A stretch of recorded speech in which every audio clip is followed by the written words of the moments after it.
스탠포드 대학 의대에서 침치료 배운다. 2025년 3월 5주차 주목할 만한 한의학 연구. 2025년 3월 5주차 주목할 만한 한의학 연구 브리핑입니다. 이번 영상에서는 메디컬 아큐펑처 저널 2025년 2월 5에 발표된 스탠포드 대학교 의대학생을 위한 침치료 교육 통합에 관한 연구를 자세히 살펴보겠습니다. 이 연구는 스탠포드 대학교 마취통증의학과의 제이미스 제 박사, 브렌다 고리아누 박사, 메이루 박사, 그리고 하버드 의과대학의 유엔칠린 박사가 공동 저술했습니다. 연구의 핵심 배경은 의학 교육에서 침치료와 한의학에 대한 조기 노출이 통합의학에 대한 전반적인 이해를 촉진한다는 전제에서 출발합니다. 특히 주목할 점은 스탠포드 대학교가 20년 이상 침치료와 한의학 교육을 공식 커리큘럼으로 제공해왔다는 사실입니다. 연구에서 상세히 설명하는 두 개의 주요 코스는 다음과 같습니다. 첫째, 1997년에 시작된 의대학생을 위한 의학적 침치료 과정과 둘째, 2002년에 시작된 학부생을 위한 한의학 기초 과정입니다. 두 과정 모두 스탠포드 의과대학 마취통증의학과에 소속되어 운영되고 있습니다. 의대학생을 위한 침치료 과정은 1997에서 1998학년도에 공식적으로 도입되었으며 봄학기에 제공되는 선택 과목으로 완료 시 1학점이 부여됩니다. 1999년까지 이 과정은 다양한 질병 치료, 통증 완화, 오심과 불안과 같은 증상 해소를 위한 침치료의 이론적 기반에 대한 심층적 탐구를 제공하도록 발전했습니다. 커리큘럼 구성을 살펴보면 우선 학생들은 한의학 자체의 기본 개념을 배우게 됩니다. 여기에는 도교의 기본 개념, 기, 경락, 오행 등의 논의와 문화적, 철학적, 생활방식 요소 내에서 한의학 개념의 위치가 포함됩니다. 이후 침치료와 한약에 대한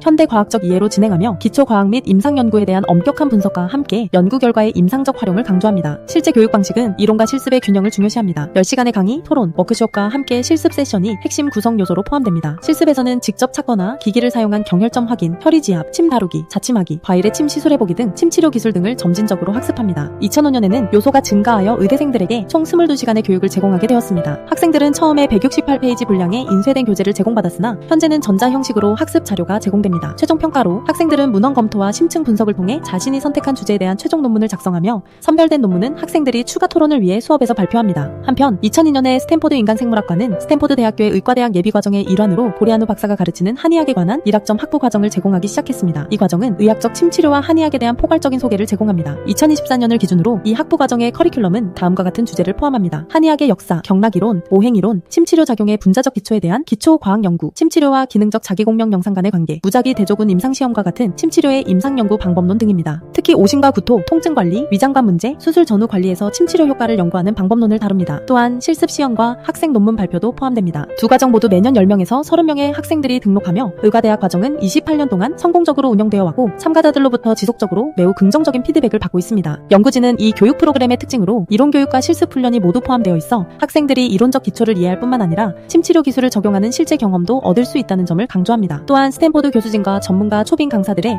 헌신적인 기여도 중요한 성공 요인으로 평가합니다. 소리만과 비르사의 최근 보안대체의학의 학부 의학 교육에 관한 스코핑 리뷰 맥락에서 이 커리큘럼은 한의학의 뿌리에 대한 기초교육과 실용적인 기술을 제공하는 선택 과목으로 돋보입니다. 이러한 조기 노출을 통해 의대 학생들은 이 치료법의 기원을 더 잘 이해하는 동시에 현대의학 내에서의 역할을 더 잘 이해할 수 있습니다. 연구진은 결론에서 침치료를 의학 교육 프레임워크에 통합하는 목적이 학생들의 치료 옵션에 대한 관점을 넓히고 환자에게 포괄적인 치료를 제공하는 능력을 향상시키는 것이라고 강조합니다. 이러한 교육 기회를 제공함으로써 스탠포드 대학교는 미래 의료 리더들이 침치료와 다른 보안요법을 임상실무 패러다임에 통합할 준비가 되어 있음을 보여주고 있습니다. 이 연구는 서구 의학 교육에서 한의학과 침치료를 어떻게 효과적으로 통합할 수 있는지에 대한 귀중한 모델을 제시하며 공식 의학 교육에서 보안 및 대체 의학의 역할을 확대하는 데 상당한 기여를 할 것으로 기대됩니다. 이상으로 3월 5주차 주목할 만한 한의학 연구 브리핑을 마치겠습니다. 앞으로도 저희 동의대학교 스트레스 앤 레지리엔스 랩의 최신 한의학 연구 브리핑 컨텐츠에 관심 부탁드립니다. 감사합니다.